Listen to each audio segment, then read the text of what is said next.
हुण आ जिहड़े तुहाडे म्यूजिकल इंस्ट्रूमेंट्स है, गिटार तार लगी है ना।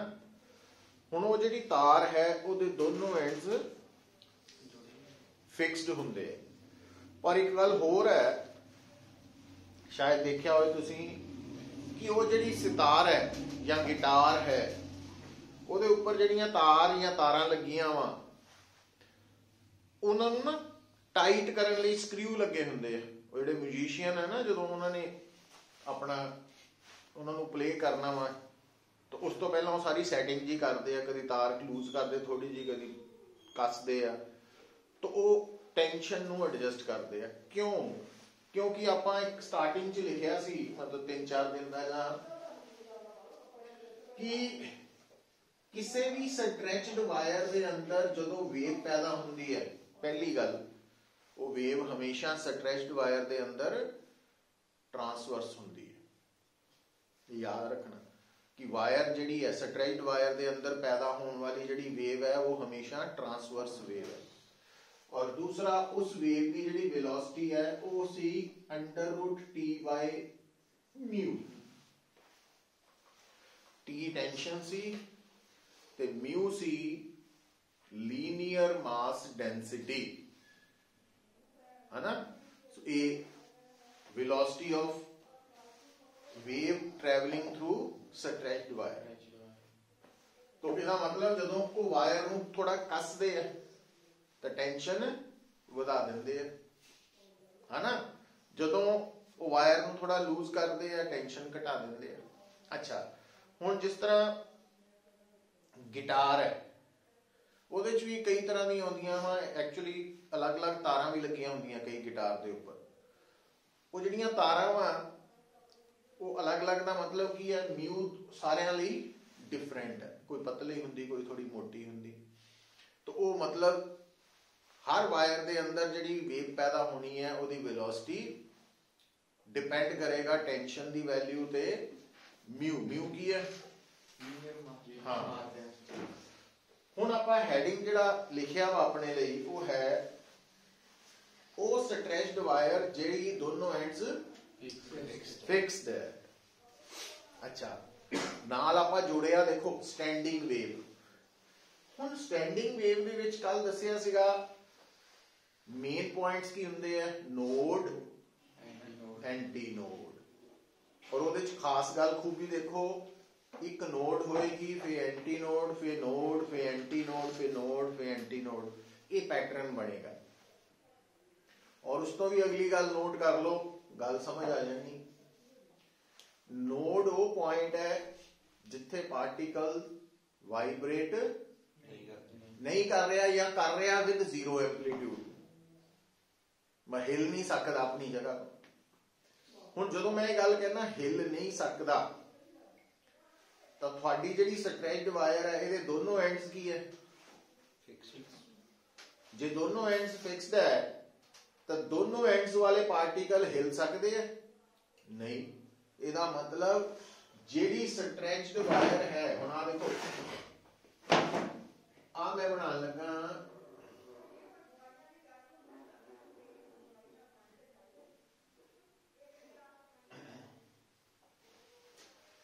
तो आ रख लेंगे उधर अपना आ तार है, मैं डॉटेड जान के शो की थी। तो इस तार की लंबाई कितनी है? L।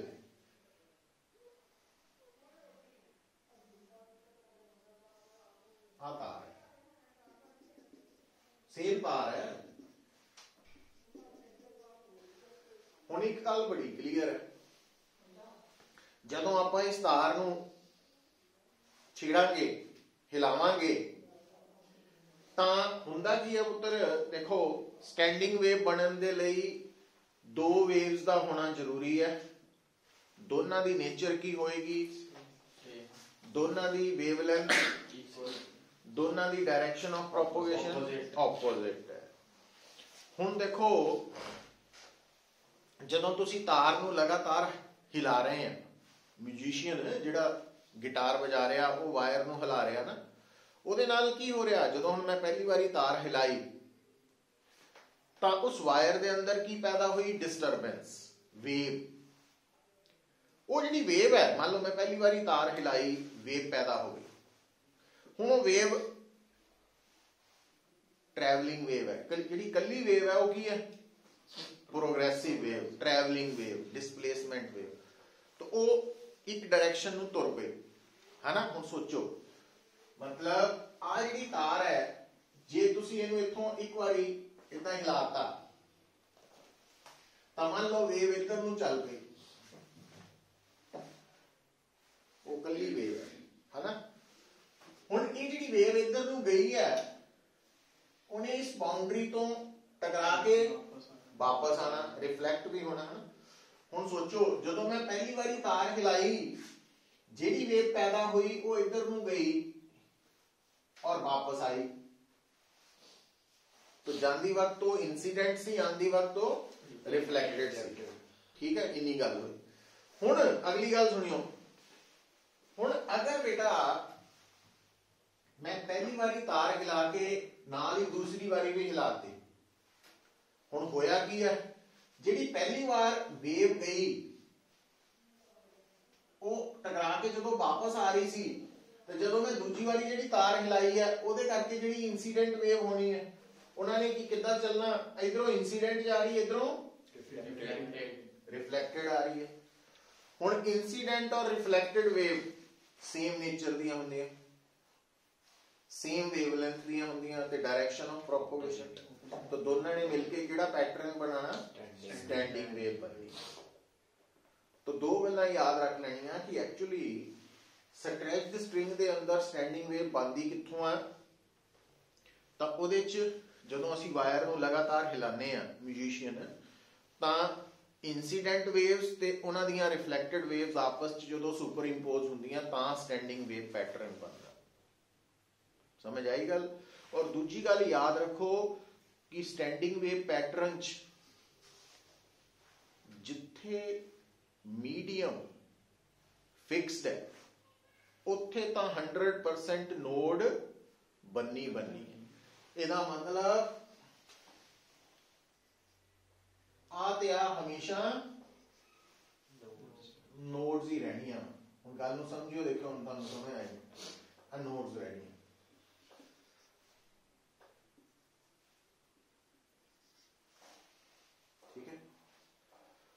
हुण उस तो अगली गल आओ, क्योंकि कल आपां जदों फॉर्मेशन ऑफ स्टैंडिंग वेव पढ़ रहे सी, उस तुसीं देखिया एक नोड तो बाद एंटी नोड, फिर उस तो बाद नोड, फिर एंटी नोड। इहदा मतलब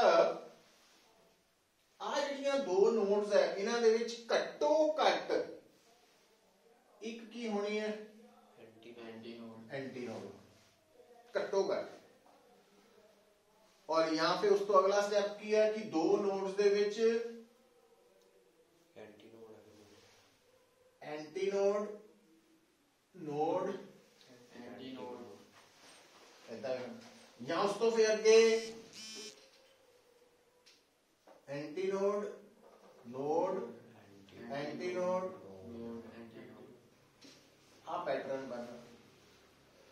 ठीक है, तो इस पैटर्न च की होना, आ वाले पैटर्न च जिहड़ी वायर है, या उन्हें तुहाडे सामने जे उहदे स्क्रीनशॉट्स ले जान तो या वायर तुहानूं इदां नजर आनी है, इत्थे मैक्सिमम उच्ची,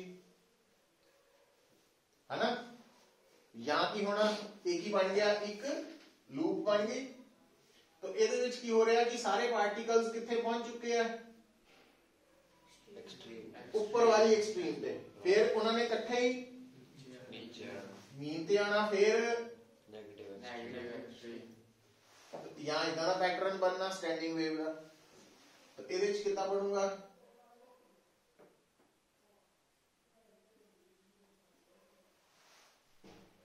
भाई वायर का इन्ना हिस्सा एक लूप है, आ दूसरी लूप है, आ वाले सारे पार्टिकल इत्थे तक दे सारे पार्टिकल्स किधर है, थल्ले।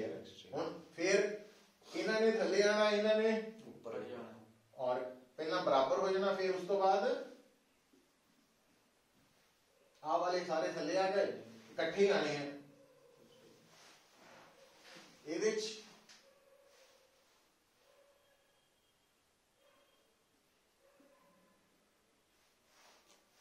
तीन लूप्स बन गई हैं, मतलब आ सारे पार्टिकल्स इकट्ठे थले आने, आ सारे इकट्ठे ऊपर हो जाने, है ना। हुण आ जिहड़ा पैटर्न बन रहा ਇਹਦੇ ਵਿੱਚ ਜਿਹੜੀਆਂ दो वेव्स पैदा हुई जिन्हां ने मिलके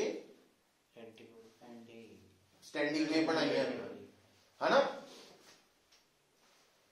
उन्हां दी वेवलेंथ कढ सकते हैं, कढ सकते हैं। क्यों? क्योंकि मैनू याद आ कल आपां लिखिया सीगा कि दो कंसैक्यूटिव नोड्स दे विच जिहड़ी दूरी हुंदी है ना पुੱਤ, वो कितनी हुंदी है? लैम्डा बाय 2 हुंदी है।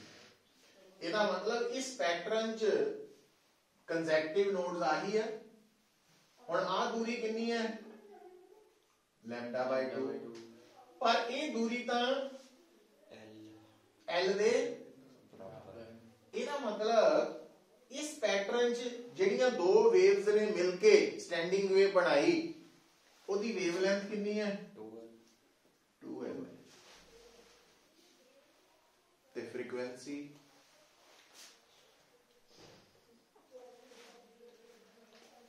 क्योंकि तुहानू पता फ्रीक्वेंसी और वेवलेंथ का प्रोडक्ट भी हुंदा, तो फ्रीक्वेंसी की हो गई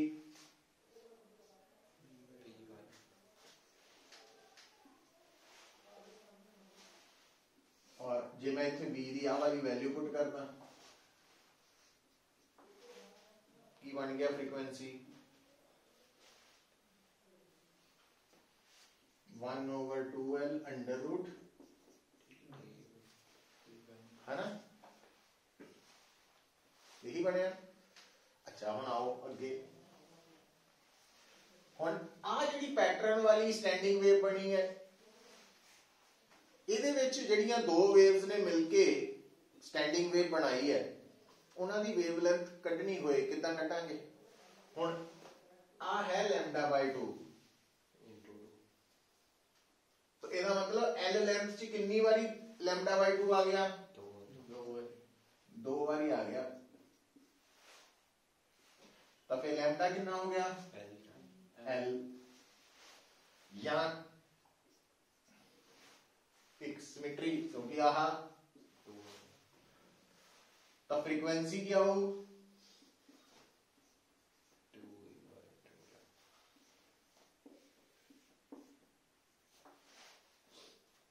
है ना, v दी वैल्यू लिखिए ਇਹਦੇ ਚ 3 into lambda, है ना, या 3 लूप्स की लंबाई L दे बराबर है ना, तो आ भी लैम्डा बाय 2, आ भी लैम्डा बाय 2, 3 बारी लैम्डा बाय 2, सो इसका मतलब लैम्डा की आ गया 2/3L। फ्रीक्वेंसी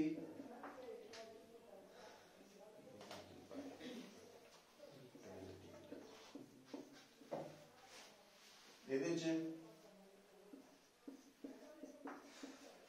4 बन जानी है ना, क्योंकि आ पता लग गया चौथी बनाई जा सकती है, तो 4 पैटर्न है, तुम 4 दे कोई गल। हुण इंटरेस्टिंग गल देखो, आ जिहड़ी वेवलेंथ है और आ वेवलेंथ है, फर्क है कि सेम है? ਇਹਦਾ मतलब आप आ भी लैम्डा लिखता, आ भी लैम्डा, आ भी लैम्डा, तो ये तो गड़बड़ नहीं होगी, पहचान दसनी हो। ਇਹਦਾ मतलब आ की है लैम्डा 1, इनू लैम्डा 2, इनू लैम्डा 3, तो फिर आ भी फ्रीक्वेंसी भी 1 2 3,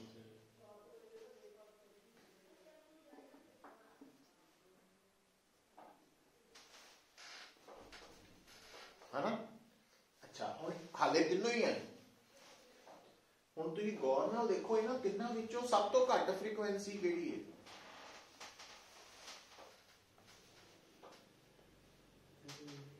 पहले वाली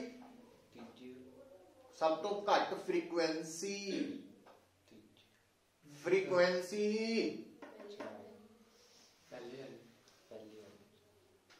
पहले वाली है ना। ਇਹਦਾ मतलब ਜਦੋਂ ਤੁਹਾਡੇ ਸਾਹਮਣੇ ਇੱਕ ਸਟ੍ਰੈਚਡ ਵਾਇਰ ਹੈ, ਉਹਦੇ ਦੋਨੋਂ ਐਂਡਸ ਫਿਕਸਡ ਹੈ, ਉਹਦੇ ਵਿੱਚ ਸਟੈਂਡਿੰਗ ਵੇਵਸ ਬਣਾਉਣੀਆਂ, ਤਾਂ ਆਪਾਂ ਕੀ ਦੇਖਿਆ ਕਿ ਸਟ੍ਰੈਚਡ ਵਾਇਰ ਜਿਸ ਦੇ ਦੋਨੋਂ ਐਂਡਸ ਫਿਕਸਡ ਹੈ, ਉਹਦੇ ਅੰਦਰ ਅਲੱਗ-ਅਲੱਗ ਫ੍ਰੀਕੁਐਂਸੀ ਦੀਆਂ ਸਟੈਂਡਿੰਗ ਵੇਵਸ ਬਣ ਸਕਦੀਆਂ। पर ਜਿਹੜੀ सब तो घट फ्रीक्वेंसी वाली स्टैंडिंग वेव बनेगी, तो सब तो घट फ्रीक्वेंसी कितनी होएगी? V/2L। तो इस फ्रीक्वेंसी ਨੂੰ ਅਸੀਂ ਕੀ ਕਹਿਣਾ? ਇਹਨੂੰ ਇਹ ਆ ਜਿਹੜਾ ਪੈਟਰਨ ਹੈ ਨਾ ਚੱਲਦਾ ਪਿਆ, तो this frequency is called, इस पैटर्न ਨੂੰ ਕਹਿਣਾ फर्स्ट हार्मोनिक। की कहना? और फंडामेंटल फ्रीक्वेंसी। ਇਹਦਾ मतलब जे ਤੁਹਾਨੂੰ कोई कहे कि एक वायर है जिस दे दोनों एंड्स फिक्स्ड है, स्ट्रेचड है, ਤਾਂ ਉਹਦੇ अंदर फर्स्ट हार्मोनिक फ्रीक्वेंसी कितनी होएगी? कितनी होएगी? V/2L। या फंडामेंटल फ्रीक्वेंसी कितनी होएगी? V/2L।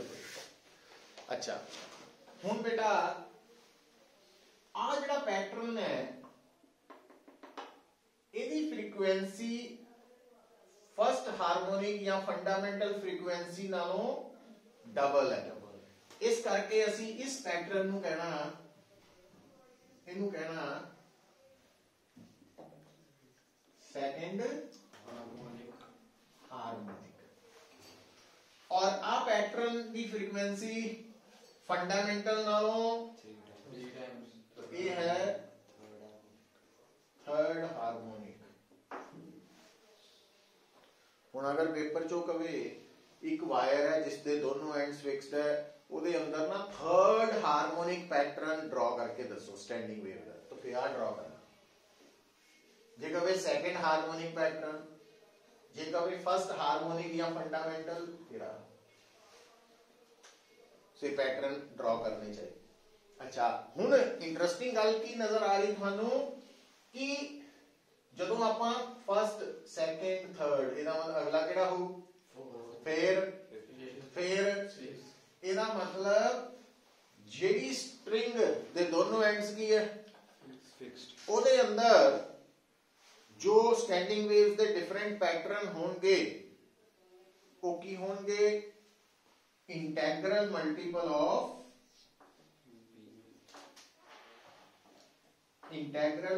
Of fundamental frequency. केड़ा हार्मोनिक?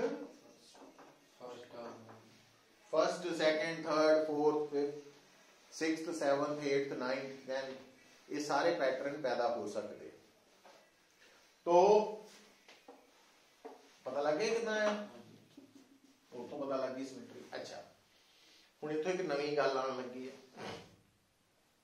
सब तो घट जिहड़ी फ्रीक्वेंसी है, उस पैटर्न नूं असीं की बुलाया? किहड़े नाम नाल? फंडामेंटल या फर्स्ट हार्मोनिक। उस जिहड़ी सब तो घट फ्रीक्वेंसी है, उस तो जिहड़ी नेक्स्ट हायर फ्रीक्वेंसी है, वो किहड़ी है? सेकंड हार्मोनिक, है ना। हुण क्योंकि ये जिहड़ा हार्मोनिक है, इहदा नंबर फंडामेंटल नालों एक कदम अगे है, एक स्टेप है ना, तो इहनूं असीं कह दिंदे आ सेकंड हार्मोनिक और फर्स्ट ओवरटोन। और आ जिहड़ी हार्मोनिक है, ये फंडामेंटल तो दो कदम अगे है। पहला स्टेप आ, दूसरा, इनू आपां की कह देंगे? Second overtone. तो फिर इनू की कहांगे?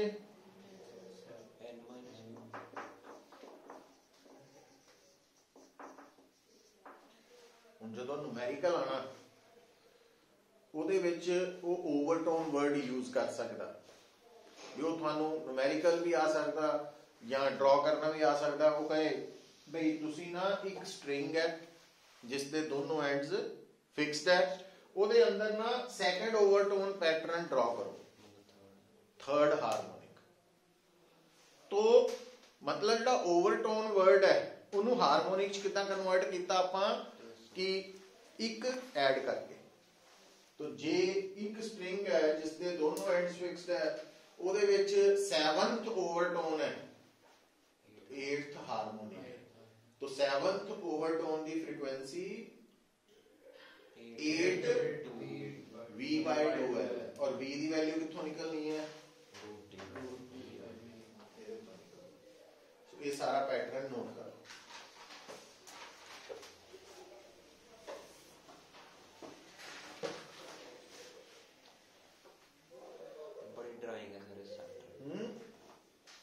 ड्राइंग ही है, ड्रॉ करनी आनी एग्जाम च लिखनी, तो वो नंबर ही है, मुफ्त नंबर है।